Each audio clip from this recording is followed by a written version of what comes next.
Канатын елінің арқалаған, болашағын ұрпақтың сан ойлаған. Жетімдер мен жесірін жебей жүріп, ақ жаулықты анасын аялаған. Ұлы отанын қорғаған, отқа түскен, дұшпандарды жолатпай батыл күшпен. Күзеткенде еліңді көз ілмейсің, мерейлерің қашанда болсын үстем. Мемлекет қызметкер, елімнің тірегі, халқы деп аянбай соғады жүрегім.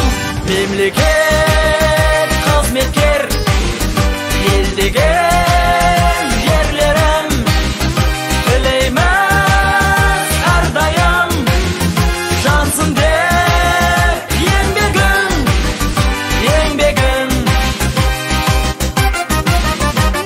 И призваны честно служить, и только с народом дружить, и принявший клятву как честь, чтоб с честью службу пронесть. Он честью служил непременно, умел он отчизну беречь, готов умереть за отчизну. Защита отчизны есть честь.